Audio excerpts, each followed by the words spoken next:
My unemployed boyfriend asked me to invest $8,000 in his fake business after I'd already lent him thousands, so I investigated and discovered he was conning his entire family with made-up stories while pretending to have a job out of state. I, 26F, have been with Chris, 29M, for about 8 months now. We knew each other through mutual friends for about 3 years before we started dating. I work as a graphic designer at a small agency, and while I make decent money, I'm not wealthy by any means. Chris worked in sales at a tech company when we first got together. Chris and I have very different approaches to money. I grew up in a middle-class family where my parents taught me to be careful with spending and always have a backup plan. My mom works as a teacher and my dad as an electrician. They worked hard to give me a good education and always stressed the importance of being financially responsible. After college, I took out student loans and worked part-time jobs to support myself. My parents helped when they could, but I never wanted to rely on them completely. Chris comes from a different background. His parents own a small restaurant chain and he grew up more comfortable than I did. He went to private school and had his college paid for. When we started dating, he had a good job and made more money than me. He was always generous with dates and gifts, which I appreciated but sometimes made me uncomfortable because I couldn't always match his spending. About 2 months into our relationship, Chris told me he was quitting his job. He said he was tired of the corporate environment and wanted to find something that matched his values. I supported his decision because I know how draining a job you hate can be. He said he had enough savings to last him several months while he looked for the right opportunity. The job search took longer than expected. Chris applied to several positions but kept turning down offers because the salary was too low or the company culture didn't seem right. After about 6 weeks of searching, he started asking me to cover small expenses when we went out. At first, it was just coffee or lunch, maybe $20 or $30 here and there. I didn't mind because I figured he was just being careful with his savings. Then the requests became more frequent and for larger amounts. He asked me to pay for groceries when we cooked dinner together, gas money when we drove somewhere, and eventually his share of rent utilities. Each time, he promised he would pay me back once he found a job. I kept track of everything in a notebook because I'm organized like that, but I never made a big deal about it. By month 4 of our relationship, I had lent Chris over $2,000. I was starting to feel the strain on my own budget. I had to skip buying new clothes, cut back on eating out with friends, and even asked my parents for help with my car payment 1 month. I hated asking them for money because they had already done so much for me, but I didn't want Chris to know I was struggling. When I gently brought up the topic of repayment, Chris got defensive. He said he was stressed enough about the job situation without me adding pressure. He reminded me that he used to pay for everything when we first started dating and suggested that relationships should be about supporting each other, not keeping score. I felt guilty for bringing it up and dropped the subject. Around month 5, Chris got a temporary job helping his cousin with a construction project in another state. The pay was good and the work would last about 3 months. He was excited about the opportunity and said it would give him time to figure out his next career move while making some money. I was happy for him and relieved that he would finally have income again. The hardest part was that the job was about 4 hours away by car. Chris moved there temporarily and we switched to a long-distance relationship.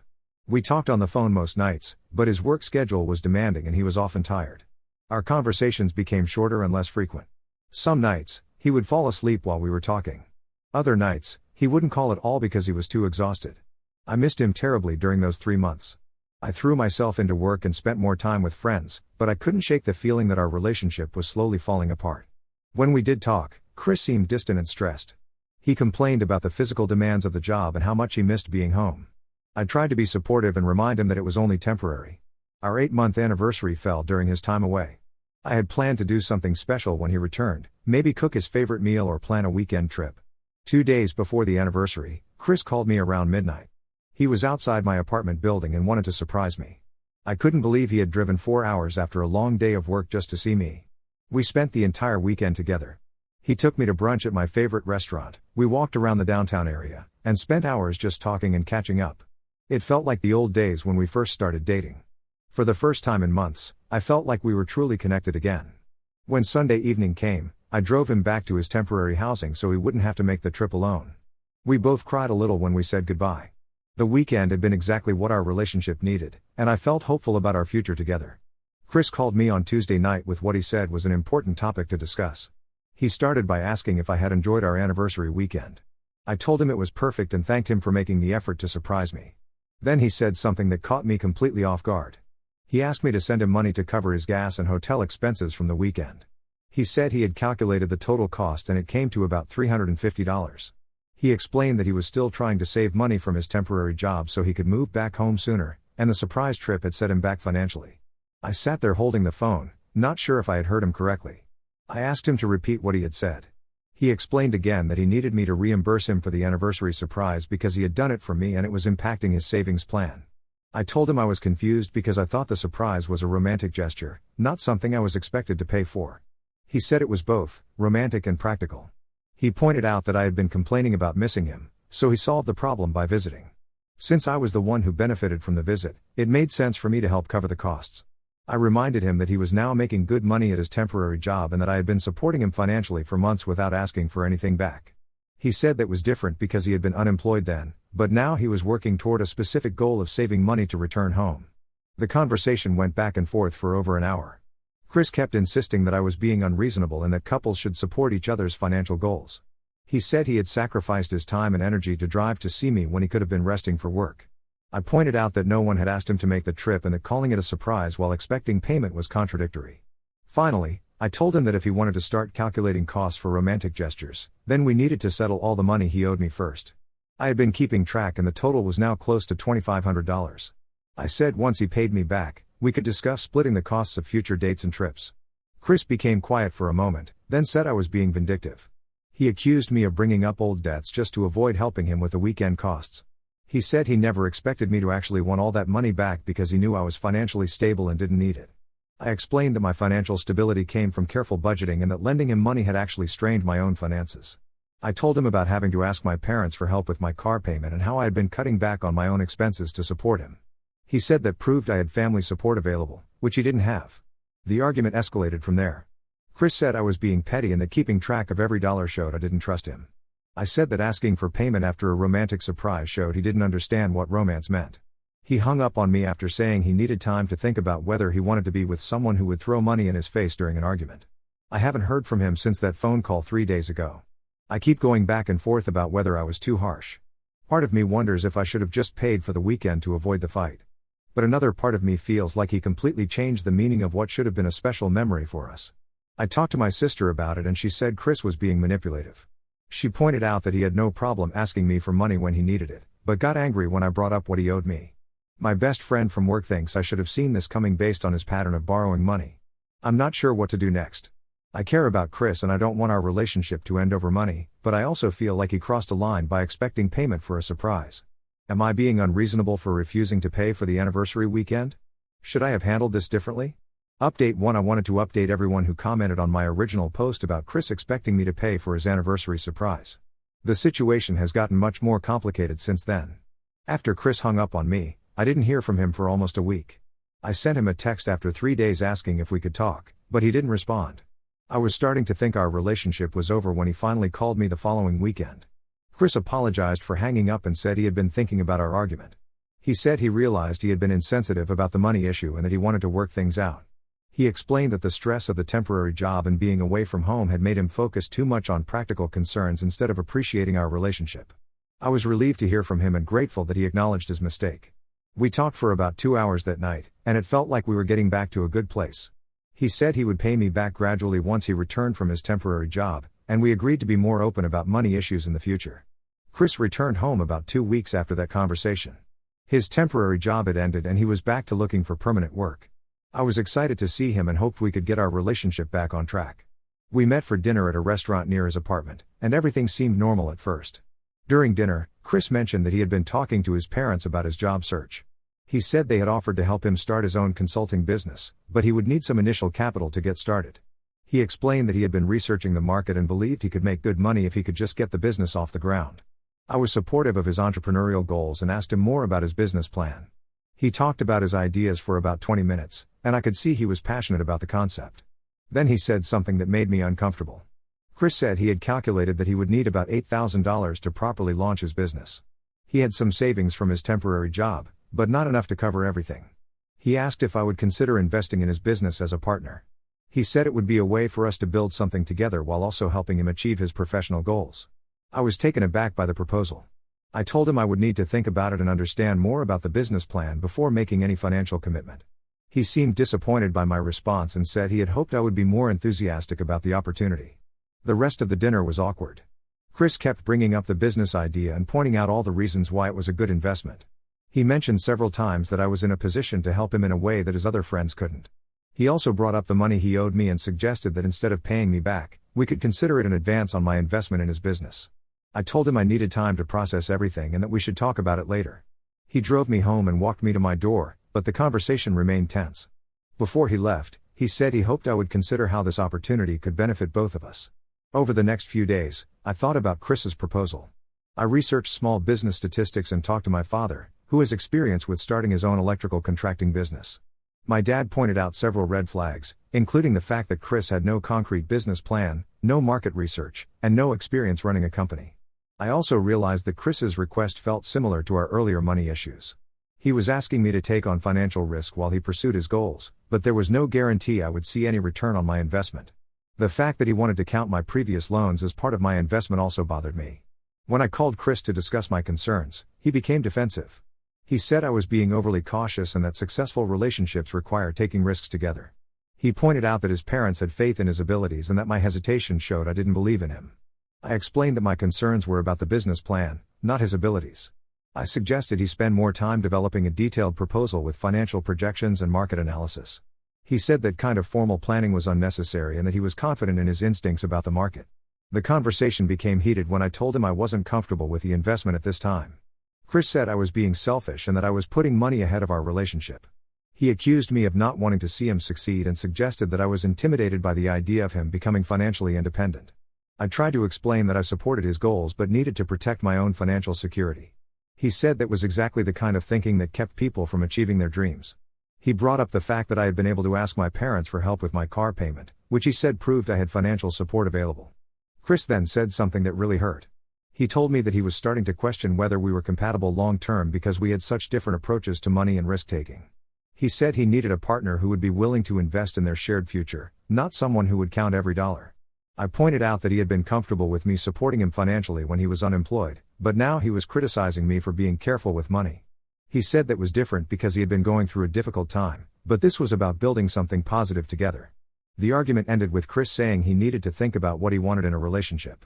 He said he would call me in a few days after he had time to consider whether we could work through our differences. That was 5 days ago, and I haven't heard from him since. I've been going over our conversation in my mind, and I keep coming back to the same concerns. Chris seems to have a pattern of asking me for financial support when it benefits him, but getting angry when I have my own financial boundaries.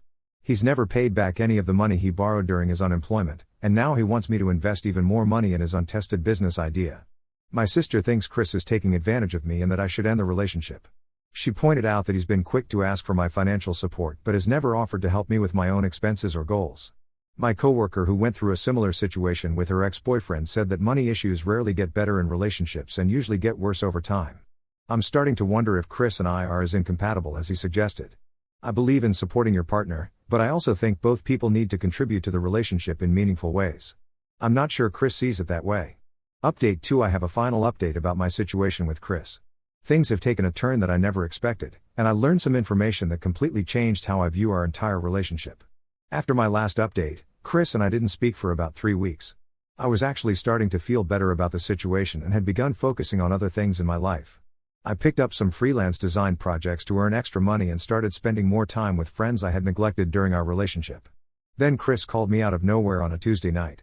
He said he had been doing a lot of thinking and wanted to apologize for how he had handled things. He admitted that he had been putting too much pressure on me financially and that he should have been more understanding of my position. He said he missed me and wanted to try again if I was willing. I was cautious but willing to hear him out. We met for coffee that weekend and had what felt like an honest conversation about our relationship. Chris said he had realized that he had been taking advantage of my generosity and that he wanted to make things right. He even brought me $200 in cash as a partial payment toward what he owed me. Chris said he had decided not to pursue the consulting business idea for now and was focusing on finding a stable job instead. He had several interviews lined up and felt confident about his prospects. He also said he understood why I had been hesitant about the investment and that he respected my financial boundaries. We started seeing each other again slowly. Chris seemed different, more considerate and more aware of money issues. He insisted on paying for our dates and was careful not to ask me for any financial help. I was cautiously optimistic that we had worked through our problems. About 3 weeks into our reconciliation, I ran into Chris's cousin David at a coffee shop near my work. David was the one who had given Chris the temporary construction job. We had met a few times before and always got along well. He seemed surprised to see me and asked how I was doing. During our conversation, David mentioned that he had been worried about Chris lately. He said Chris had been making some questionable financial decisions and had been borrowing money from several family members. David seemed to think I might know more about Chris's situation than I actually did. I was confused by what David was telling me. As far as I knew, Chris had been focused on his job search and hadn't mentioned any money problems. David looked uncomfortable when he realized I wasn't aware of what was going on. He said maybe he had misunderstood the situation and changed the subject. But David's comments bothered me, so I decided to ask Chris about it directly. When I brought it up, Chris seemed annoyed that David had talked to me. He said his cousin had misunderstood some conversations and that there was nothing for me to worry about. He said he had borrowed a small amount from his uncle to cover some expenses, but it wasn't a big deal. I asked Chris why he hadn't mentioned the loan to me, especially since we had just had discussions about being more open about money. He said he didn't want to worry me and that it was a family matter that didn't affect our relationship. He seemed irritated that I was asking questions and said he thought we had moved past analyzing each other's financial decisions. Something about his response didn't sit right with me. Over the next few days, I kept thinking about my conversation with David and Chris's reaction. I decided to reach out to David again to get more information. David and I met for lunch the following week. He seemed reluctant to talk at first, but eventually told me what he knew. According to David, Chris had borrowed money from at least 4 different family members over the past 6 months, including during the time we were broken up. The amounts ranged from $500 to $1,500 each. David said Chris had told different stories to different people about why he needed the money. He had told his uncle that he needed money for job interview travel expenses. He had told his aunt that he needed money to pay for professional development courses. He had told his parents that he needed money for business research and planning. The most shocking thing David told me was that Chris had never actually worked on his cousin's construction project. David said he had offered Chris a job, but Chris had turned it down because he thought the work was beneath him. David had no idea where Chris had been or what he had been doing during those 3 months when he was supposedly working out of state. I felt sick hearing all of this information. I realized that Chris had been lying to me about almost everything during our relationship. The temporary job that was supposed to explain his absence never existed. The money he claimed to be saving during that time was actually coming from loans he had taken from his family members. I confronted Chris with what I had learned. At first, he tried to deny it and said David was spreading rumors because of some family drama. When I pressed him for details, he finally admitted that he had lied about the construction job. He said he had been embarrassed about being unemployed for so long and had made up the story to save face.